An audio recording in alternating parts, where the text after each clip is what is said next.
2024માં અમેરિકામાં 10થી પણ વધુ ભારતીય સ્ટુડન્ટ્સના મોત થયાની અલગ અલગ ઘટનાઓ વચ્ચે હવે એક ભારતીય સ્ટુડન્ટનું અપહરણ થયું હોવાની ઘટના સામે આવી છે। તેલંગાણાના આ સ્ટુડન્ટનું નામ અબ્દુલ મોહમ્મદ હોવાનું બહાર આવ્યું છે, જે મે 2023માં અમેરિકા ભણવા માટે ગયો હતો।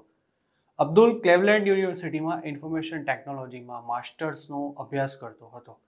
તેના પરિવારજનોનો દાવો છે કે છેલ્લે 7 માર્ચના રોજ અબ્દુલ સાથે વાત થયા બાદ તે લાપતા છે। અબ્દુલના ગુમ થયાની અમેરિકામાં પોલીસ ફરિયાદ પણ નોંધાવવામાં આવી છે અને તેને શોધવા માટે પોલીસે લુકઆઉટ નોટિસ પણ ઇસ્યુ કરી છે।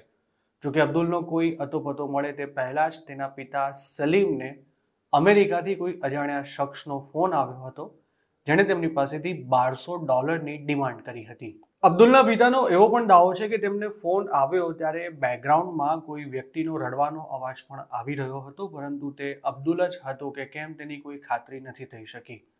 $1200ની ડિમાન્ડ કરનારા વ્યક્તિએ અબ્દુલના પિતાને એવું પણ કહ્યું હતું કે જો તેને પૈસા ન મળ્યા તો માફિયા અબ્દુલની કિડની વેચી મારશે।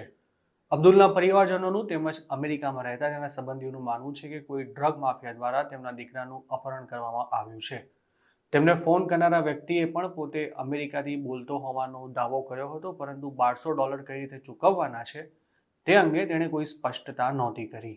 એટલું જ નહીં, અબ્દુલ તેની જ કસ્ટડીમાં છે કે કેમ તેના કોઈ પુરાવા આપવાનો પણ ફોન કરનારાએ ઇનકાર કરી દીધો હતો।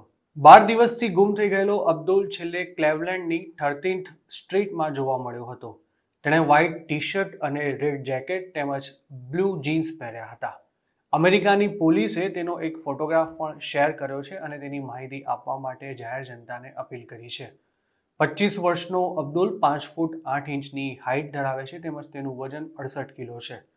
તેના પિતા પાસેથી $1200ની ડિમાન્ડ કરનારા વ્યક્તિએ તેમને વોટ્સએપ પર એક મેસેજ પણ મોકલ્યો હતો, જેમાં તેણે એવો દાવો કર્યો હતો કે તેમનો દીકરો મોટી પ્રોબ્લેમમાં છે। આ વ્યક્તિએ એવી ધમકી પણ આપી હતી કે જો અડધો કલાકમાં તેને $1200 ન મળ્યા તો પોતે અબ્દુલને બચાવવા માટે કંઈ નહીં કરી શકે। અબ્દુલને શોધવા માટે તેની ફેમિલીએ 18 માર્ચના રોજ શિકાગો સ્થિત ઇન્ડિયન કોન્સ્યુલેટની મદદ પણ માંગી હતી। જે નંબર પરથી અબ્દુલના પિતાને ફોન આવ્યો હતો તે પણ તેમણે વોશિંગ્ટનમાં રહેતા પોતાના સંબંધી મારફતે અમેરિકાની પોલીસ સાથે શેર કર્યો હતો, પરંતુ ત્યારબાદ પણ અબ્દુલને શોધી નથી શકાયો।